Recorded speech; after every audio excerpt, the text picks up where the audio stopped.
ايه اخي هاني، انت شو دفعات؟ انا دفعت 20 ليره حق مخلل و9 ليرات كمالة البطيخه، واعطيتك 150 ليره كاش. ليش قديش طلع حق البطيخه؟ 59 ليره، مصطفى دفع ال 50 وانا دفعت الكماله 9 ليرات. لكن مصطفى رجع 9 ليرات لهاني. ما معي فراطه. قديش معك؟ 25. هات 25 لك. تفضل سيد هاني. هاي 9 ليرات كمالة حق البطيخة، وهي رح تسجل 18 ليرة لأبو سطيف. ها ايه أبو سطيف، أنت شو دفعت؟ 60 ليرة حق العصايص اللي حطيناهم بالشوربة، و10 ليرات حق زهر الطاولة، و15 حق ملقط الأرجيلة بدل الملقط اللي ضاع، ونزار أخذ مني 20 ليرة كمالة حق الفحم، وخصوم اللي 18 اللي رجعوا من ال 25. أصبح عاطي ال 20 لمصطفى. ما معي فراطه، ما في غير 50 ليره. هات ال 50 لك. خذ. قديش لازم ارجع لها؟ 30. وأنا بدي 20. طولوا بالكم يا جماعة، هاي 25 لنزار. ايه هيك بهالحاله بقى لي لسه 5 ليرات. طول بالك، هاني اعطي لي نزار 5 ليرات من ال9 ليرات اللي اعطيتك اياهم تبعت البطيخة. ايه تكرم عينك، وين 5 ليرات؟ ايه بهالحاله بقى لي لسه 4.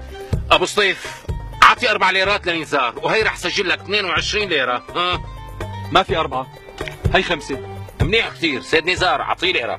إيه ما في معي غير 5. هات انا بصرفها. خذ. ايه وأنا ما قبضت شيء. كله مسجل، لا تخاف، ما بيروح عليك شيء. بالاول في 18 وهي ليرتين صاروا 20. لك شو 20؟ لسه في 20 من الأول، والخمسة اللي هلا دفعت لك إياها ليك. انا 20. شو أنا 20 كمالة حق الفحمان. طيب هي رح اسجل لك 20 ليرة. طب انا عماد صرت مسجلها مرتين، يعني ما حلوه هيك. شو قصدك؟ لا مو قصدي شيء، بس يعني ظبط حساباتك. يعني قصدي بخربط الدنيا انت هيك. ايه اللي عم تحكي هالحكي؟ شو نسيت اني رئيس قسم الحسابات بدائرة التفتيش الضريبي الاولى؟ لا ما نسيت، بس لا تنسى كمان اني انا كبير المحاسبين بدائرة التكليف الضريبي، وهيك حسبة ما بتاخذ معي دقيقتين. شرف سيو انت لك. طولوا بالكم يا جماعة، طولوا بالكم، مو حرز الشغلة. اعطوني الدفتر لكم. شباب كل واحد رجع المصاري، خلينا نبدا من الاول.